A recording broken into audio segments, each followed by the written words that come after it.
Donne in agricoltura dal dopoguerra ad oggi, ne parliamo dall'Istituto Cervi di Gattatico, luogo simbolo dell'antifascismo, luogo simbolo anche dei movimenti contadini. Oggi però il focus è dedicato alle donne che comunque hanno sempre avuto un'importanza molto forte in agricoltura, anche se questa importanza magari la si sta riscoprendo più oggi, diciamo, in una società comunque quella agricola considerata molto patriarcale, almeno fino a qualche anno fa.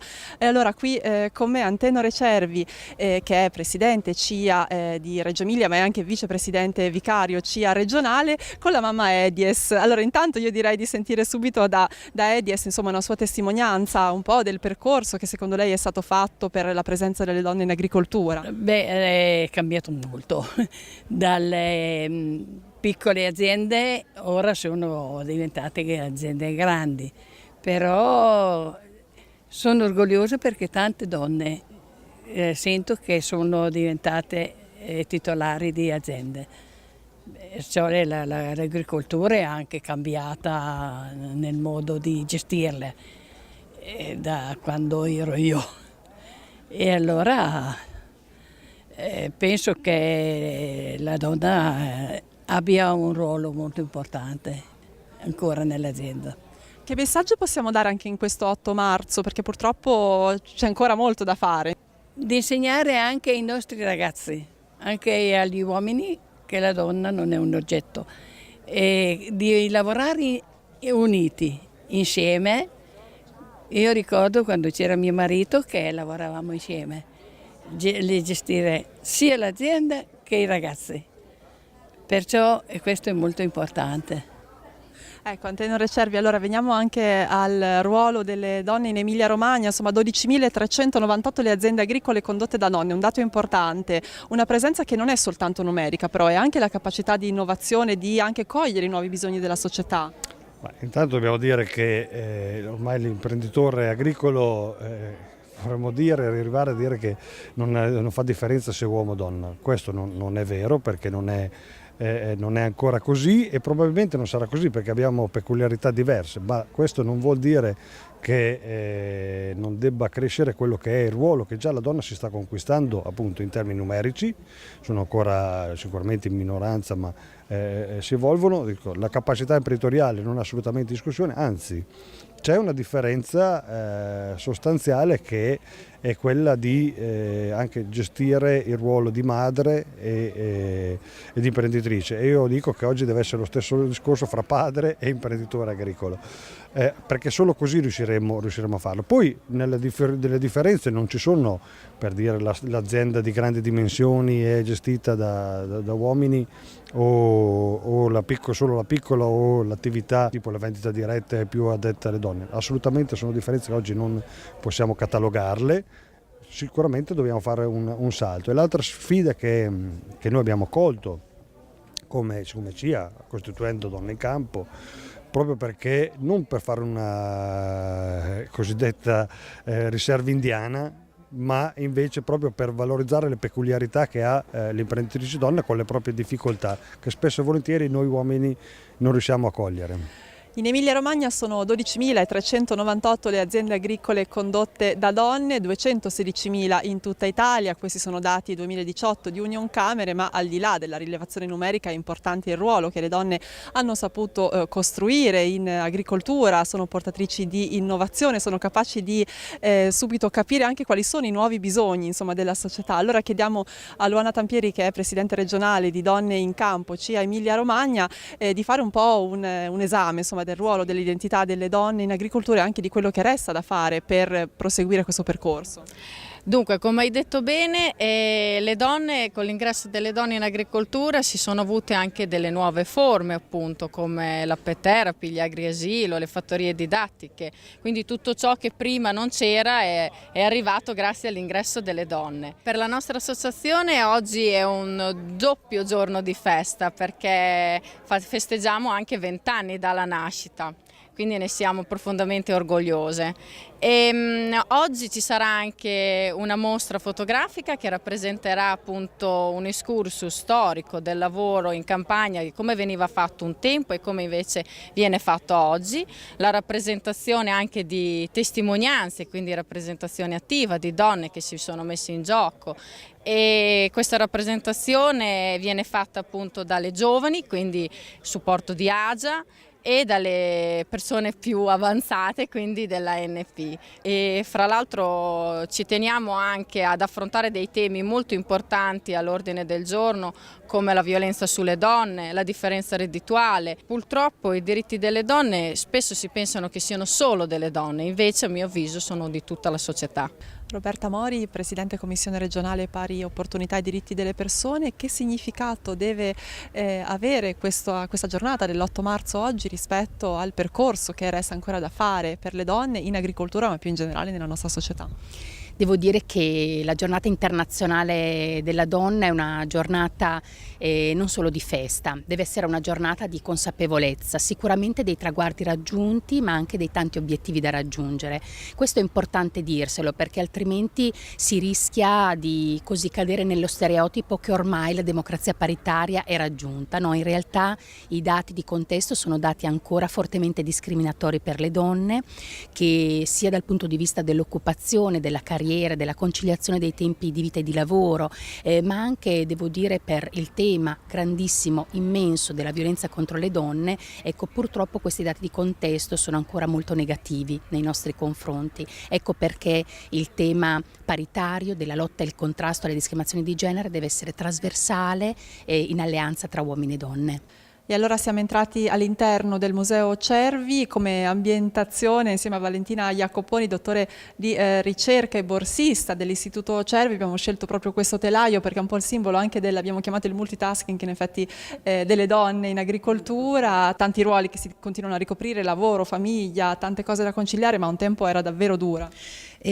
Assolutamente, il telaio può essere preso un po' a simbolo dei tanti lavori che venivano svolti in un momento in cui appunto l'azienda familiare, l'impresa contadina e comunque la piccola proprietà che si reggeva sulla famiglia che lavorava in agricoltura doveva concentrare un po' tutte le attività e le risorse all'interno. E il telaio è diventato anche un po' il simbolo nel secondo dopoguerra anche dello sfruttamento del lavoro delle donne che per integrare i redditi familiari si prestavano per il lavoro a domicilio. E dal secondo dopoguerra fino alla metà degli anni 60 invece molte delle lotte che sono state portate avanti, quantomeno dalla parte più, diciamo così, consapevole dei propri diritti e anche del proprio valore, ha portato a fare in modo che quantomeno sulla carta la parità tra uomo e donna a livello salariale venisse riconosciuta. E proprio attraverso la loro storia forse si può rileggere anche la storia contemporanea dell'Italia, arrivando fino a oggi dove il ruolo femminile in agricoltura è testimoniato da ottimi risultati. È proprio la loro capacità di innovazione, di fare impresa con uno spirito diverso, di valorizzare specificità tipiche, di aprirsi maggiormente alla multifunzionalità dell'azienda, ad essere più disposte quindi anche a integrare reddito, ma non solo a produrre proprio servizi sul territorio che sono diversi, originali. Ecco, questo forse può rappresentare proprio quel volano di spinta a riportare anche un po' di equilibrio tra città sovraffollate, congestionate, a favore di quella campagna che in realtà produce valore, produce ricchezza, produce benessere, produce paesaggio, produce cultura. Grazie allora Valentina Jacoponi per questo percorso che ci ha illustrato, che è partito dal dopoguerra ma è arrivato ai giorni nostri con un'interpretazione anche legata alla contemporaneità. Adesso noi ci spostiamo, andiamo a Imola, parliamo però sempre di donne, in questo caso con una declinazione però culturale, il libro presentato dalla nostra collega e amica Gabriella Pirazzini, e poi concluderemo anche con un brindisi con un'albana di Romagna dal nome, anche questo evocativo, Solo lei, un vino dedicato alle donne di tutto il mondo. E per salutarci invece abbiamo scelto Imola, la biblioteca comunale che ha sede nell'antico convento trecentesco di San Francesco, ampliato e mutato nell'aspetto dai lavori condotti dal 1749 al 1762, in particolare da un architetto bolognese, Alfonso Torreggiani, e poi dall'imolese Cosimo Morelli.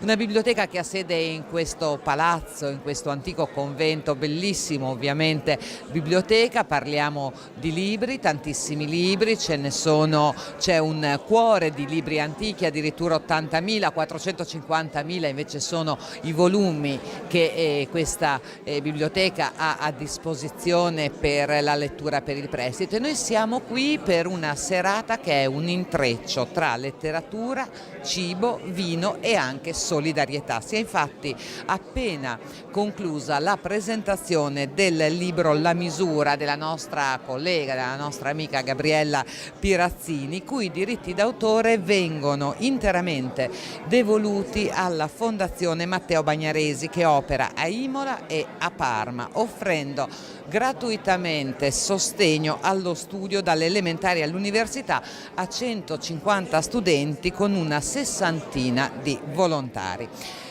La misura che cos'è? La misura è un romanzo ricco di personaggi, di segreti, di suspense, comincia come romanzo sentimentale, finisce come giallo ed è ambientato all'isola d'Elba, però è anche ricco di suggestioni legate al paesaggio e all'enogastronomia, al territorio. Si parla di palamita e di nonnina, di cecina e di caciucco, ma anche di aleatico e ansoniche. E se nel libro di Gabriella i sapori e i vini sono ovviamente quelli dell'isola d'Elba, noi per questo brindisi abbiamo scelto che cosa? Il vitigno simbolo del territorio, e l'Albana. A portarcelo, ad offrircelo è la tenuta Calunga. Ci siamo già incontrati qualche mese fa in vigna per le potature e adesso brindiamo. Allora, Albana Solo Lei, un nome bellissimo. Che caratteristiche ha? Questa albana qui, diciamo così, ci abbiamo studiato con il nostro enologo per 4 anni, diciamo così. È un'albana abbastanza profumata, non ha quel colore molto giallo, diciamo così, come le solite albane, ed è per quello che gli abbiamo dato il nome Solo Albana. Ecco, quindi solo lei per quello, perché è unica, nel modo esatto. più assoluto. Esatto. Bene, ha un profumo davvero incredibile. Allora, io ho in mano un foglietto, un microfono, non riesco a fare il brindisi, me lo fa lei? Un bel brindisi, un saluto intanto che salutiamo. Oh, che bello, con questa immagine. Io vi ringrazio per averci seguito. In sovraimpressione il nostro sportello di redazione con i frutti della terra torna la settimana prossima, e salute a tutti. Grazie a voi. È ottima, appena stappata è ottima, vero? Vuoi sentire in voce? Assolutamente sì, adesso appoggio tutto e poi l'assaggio anch'io. Perfetto. Grazie ancora e arrivederci alla settimana prossima.